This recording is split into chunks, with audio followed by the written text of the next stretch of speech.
So if you're buying a home in Ontario, what is a buyer representation agreement? Why do you have to sign it? And in this video, I will explain for you.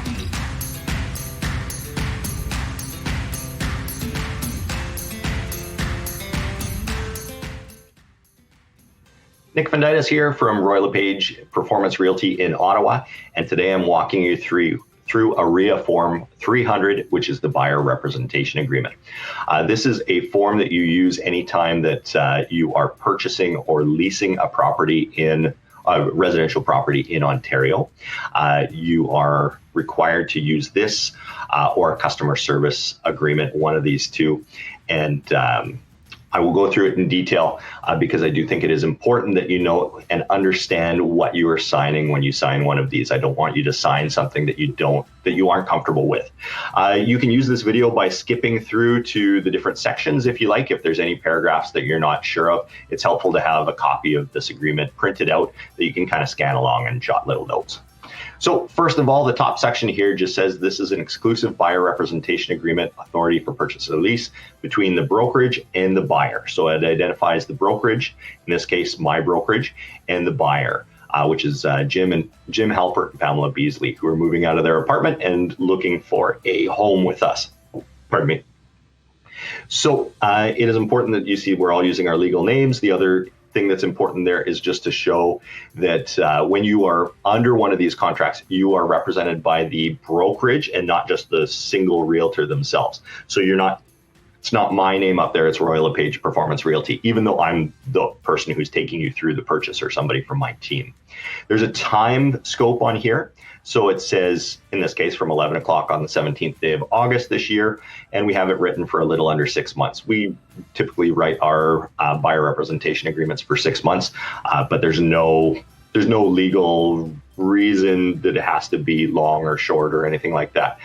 So, talk with your agent about what's going to work with you. And with us, we're typically going to suggest 6 months as a good kind of period of time where we'll decide whether we're working well together or not. Next is residential property. So the property type and the geographic location, Ottawa Real Estate Board. What is really important here is that you sign a representation agreement that works for what you're actually looking for. Don't sign something that has too broad of a scope. So we see this with Toronto agents a lot, actually, where they have a client sign a buyer representation agreement for all of Ontario. So that means that that buyer comes up here, they want to work with an Ottawa agent, but they actually are under contract with the Toronto agent who signed for all of Ontario. If they work with us up here, they're going to end up paying commission twice, once to us and once to the Toronto agent, which is not what you want. So before you sign any of these, make sure that it is appropriate to the scope of what you were looking for. All right, and then I'll go through these one by one so you can see these numbers as we go along in the video, and that will help you kind of skip to where you have questions. If it goes for longer than 6 months, you do initial that, and then you also initial the spot that says that you're not party to any other agreement there. So number one is definitions and interpretations. So all this is saying is that we have defined who the brokerage is, who the buyer is, or the tenant, what the time scope is, what the geographic and property type scope is. So everybody knows what we're doing here. Number two is commission. So it's how commission is paid. Now, in a purchase of a home or a lease of a home, you can end up paying commission directly, or you could end up paying indirectly through what the listing agent has set, or the listing agent and their seller has set aside in their listing agreement. So as you go through this, it just says that if you enter into agreement of purchase and sale, the brokerage is entitled to be paid a commission of X here. Now, we actually leave this blank when you work with us. We fill in the second line that says, as noted in the MLS, builder's forms, or as negotiated with the seller. So what we're saying is that we choose to never be paid commission directly. There's never a situation where you're going to go to a property, the seller is paying out less commission on that for whatever reason, and we ask you to make up the shortfall. We would rather you get into the right house than be steered to a house based on what commission it is paying. We know that our future business depends on you being really happy, you telling all your friends and family what an awesome job we did. So that's how we work there. For a lease, you can set out a commission too. Typically that's half a month's rent. Then there's something called a holdover clause. So this holdover paragraph here just means that if we terminate our agreement, and we can terminate our buyer representation agreement for any number of reasons. So if we find that we're not a good fit together, we're going to release you from it. Any good realtor should release you from a buyer representation agreement if you both honestly just are not a good fit to work together, or they're not getting the job done. But if you purchase a property, in this case, within 90 days of ending this agreement, and it was a property that I had introduced you to, I have the right to the commission for that agreement, unless you've already signed on with a different realtor, for the same commission amount sort of thing. That's how that works. Let's go on to number 3 is representation. So we talked a bit about this when we talked about Form 810, but this goes into more detail of that. First, to say that we've talked about representation and how it works, that you understand that you're being represented generally as a client by our team. And then multiple representation happens when the seller, in this case, is also represented by Royal LePage Performance Realty. So in this case, further rules go into play so that everybody is represented fairly. You understand that the brokerage cannot disclose that the seller may or will accept less than the listed price, that the buyer may or will pay more than the offered price, the motivation or personal information about the buyer or the seller unless instructed in writing, the price the buyer should offer or the price the seller should accept, and the brokerage shall not disclose to the buyer. So this goes through anytime there's more than one offer. We are not allowed to disclose to you what is in other offers if we happen to find out. And generally we are, almost always we are not told. If we are ever learn the contents of another offer, it is a mistake. The sellers agents are not supposed to tell us what is in others' offers. Multiple representation and customer service. So it's just saying that customer service is an option that you can be represented by. And that's number 3, that's representation. Number 4 is referral of properties. So the buyer agrees during this representation that the buyer, are going to act in good faith. If you see a property that you might be interested in, you need to bring it to our attention so we can do our job for you. You don't keep it a secret and wait till the buyer representation agreement expires or something like that. It's your duty to tell us about properties that you might be interested in. Number 5 is indemnification. So this is just saying that the brokerage and the representative, so me, in other words, we're trained in dealing in real estate, but are not qualified in determining physical location. So that's what an inspector would do. We're not liable for any defects, whether latent or patent. It is assumed that we have sort of a layman's view of a house similar to you. We know what it is worth, but we do not have the same expertise to determine defects or tax implications or things like that would require a specialist.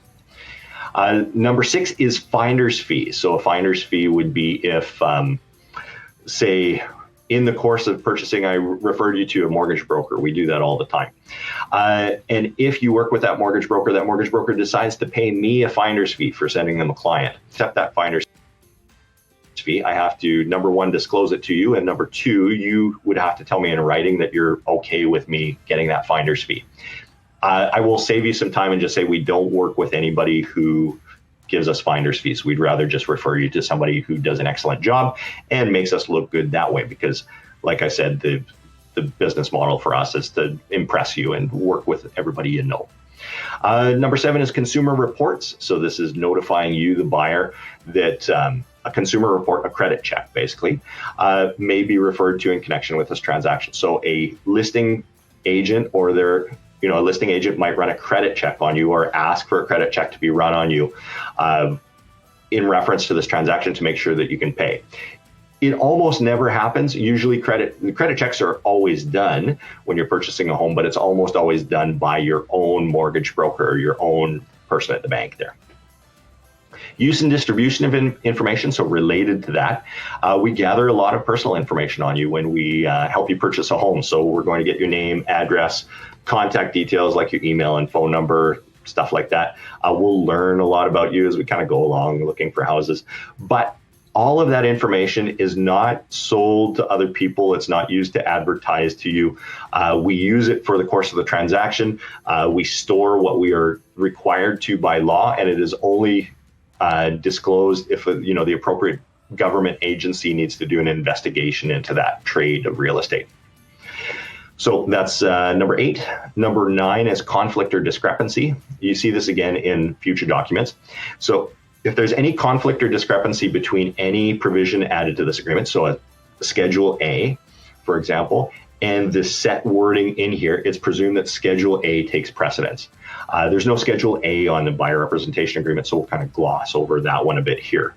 Number 10, successors and assigns. So if there are 2 purchasers, so Jim and Pam here are buying a house, and if Jim were to get hit by a bus tomorrow to buy a house, Pam can still buy a house and does not need to do a new buyer representation agreement. But that's what it means. It means that even their kids could stay within the agreement if they wanted to.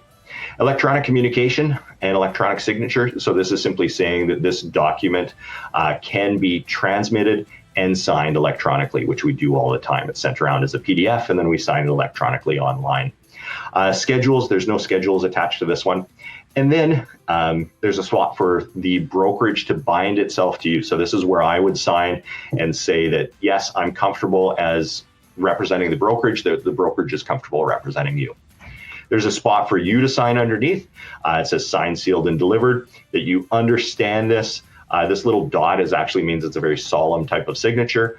It's called signing under seal, and there's a spot for Jim and Pam to sign this one, put the date in here, put their telephone number in there too, to bind themselves. There's another spot for me to sign that says that I'm a real realtor with all my insurance paid up and everything like that. And then there's an acknowledgement. So once you sign this electronically, you get a copy of it. So we'll have Jim and Pam sign this form to say that they've received a copy and when they've received it.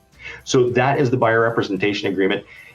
I want you to understand this one before you sign it. If you have any questions, you can reach out to me at nick@nickfunditis.ca.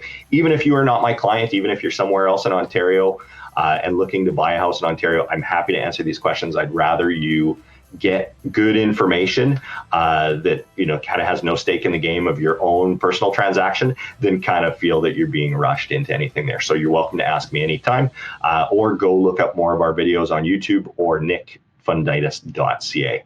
Thanks for watching.